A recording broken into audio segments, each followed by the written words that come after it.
You already know you're in the right place. Heritage Sports. We're here to break down the Colorado and UCLA game. Colorado unfortunately lost.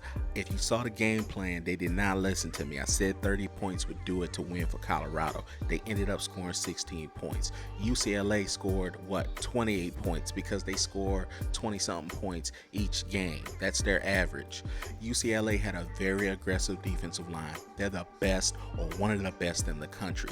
They needed to protect Shedeur at all costs. It was a failure on every level, from offensive line and to the offensive scheme.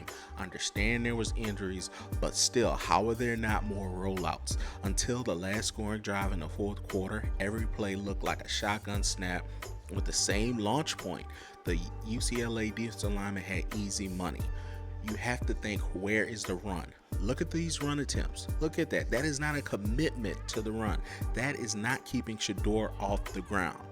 The one thing Colorado did do was come up with turnovers. The defense showed up, especially in the first half. There were 4 turnovers overall. My goodness, Travis Hunter flashed with 2 picks in that first half.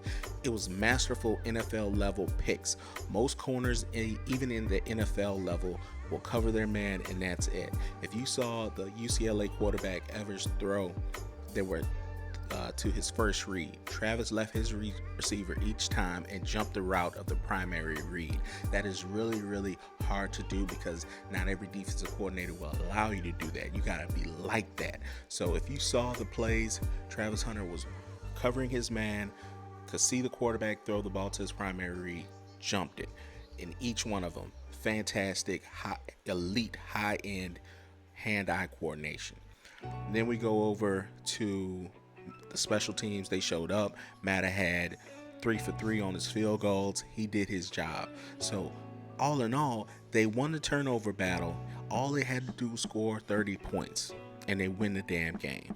But nevertheless, we got to go with what it is. Colorado Buffaloes are 4-4, 1-4 in conference. Now, any dreams of winning the Pac-12, that shit is over, baby. That ship has sailed. It's on to the Big 12, all right? Don't even worry about that. So now what? We break down this game. We're going to give you the pregame, first quarter, second quarter, third quarter, fourth quarter, a little bit of postgame. We're going to talk about the bowl eligibility. I get Brown doesn't care about that. He just wants to win, but it's something to consider. Right now, there are 4 wins, 4 losses, and 4 games to go. Oregon State, Arizona, Washington State, and Utah. Can they get to 6? Can they get to 6 wins? We'll see. Now, again, the first quarter was really a bore.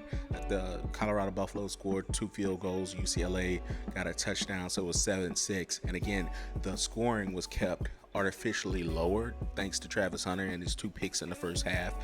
So you go to the second quarter, Shilo got disqualified based on an ejection. I'm going to flat out say this now. I don't think that was targeting. He did turn his shoulder. But the thing I cannot emphasize enough, not only to Shilo, but every defensive player in this country, when a receiver is defenseless, if they catch the ball and they're coming down, you have to realize when you launch to hit that receiver, he is going to continue to go lower. Even so, if the person catches the ball, looks, and sees you, they're going to try to brace themselves from the hit. And the first thing they're going to do is lower their center of gravity. So if you're aiming for their shoulder, you're probably going to hit that person in the helmet. You have to aim lower when you hit your launch point. So you cannot hit up, by the way. You have to hit down in a diagonal level. But, that's how he plays. I get it. I'm just saying, they suspended people now. You look at Kareem Jackson for the Broncos, they suspended him 4 games, and that's basically the same hit that Shilo hit the guy with. Anyway, he got ejected, but the defense rallied. They forced a field goal. It was a terrible miss by UCLA. They hit the damn goalpost, and the ball don't lie. My other notes on halftime, they can't protect Shedeur. It was multiple sacks, and it got chippy. The thing that pissed me off, Shedeur was getting chippy with the defensive lineman, and the offensive linemen weren't being chippy with the defensive lineman. It's like, bro, I'm getting hit. Y'all should be talking shit to these people too. But, it is what it is. Winning at halftime, they start the third quarter. Shedeur looked beat up and absolutely exhausted. The bright note for the defense, I think 44 JD Dominic has turned himself into a real deal player. He has a great motor, played the run really well. I think he's consistently got better since he started with the Buffaloes. He just jumped out, and I wanted to make sure I made a note of that. The UCLA kid made a great catch, made a heck of a catch at the end of the third quarter, and that kept their drive alive. I get the controversy, but it did look like his back heel was down to me. That extended the drive, and he scored a touchdown early in the fourth. So instead of 14-9, it was 21-9. My notes, even though Shedeur was exhausted, I said, brother, this is gut check time. There's 14 minutes left in the fourth quarter. What you gonna do? I know they can't protect you, but what you gonna do? And I couldn't think about anything but what happened earlier in the week. Shout out to Bitches Love Sports podcast. They asked me, their fantastic YouTube channel, they asked if Shedeur could be a future draft pick of the Dallas Cowboys. My answer was absolutely. If he had the offensive line of the Cowboys, look out. This kid can do so much if he had time to make the throws. The last drive they had, he finally got time because UCLA didn't really pressure, and he hit Jimmy Horn right in stride for that touchdown. It took him no time at all. The problem was the damn game was over.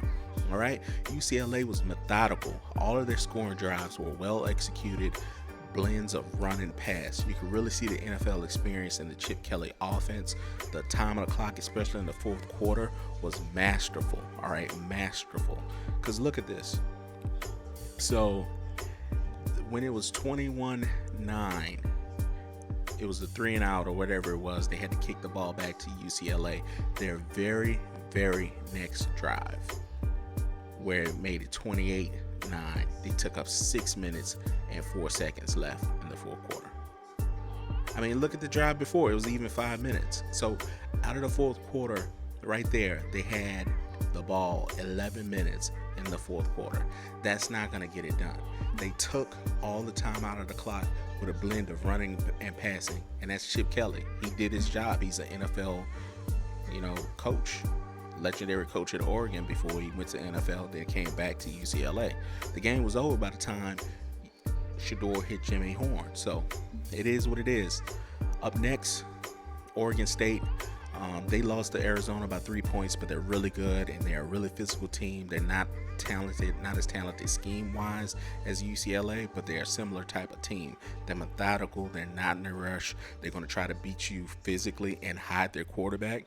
But their quarterback, DJ, is talented. He came from Clemson, but he will throw the ball up for grabs. We shall see. I think Travis has another opportunity, and other DBs have other opportunities to intercept him.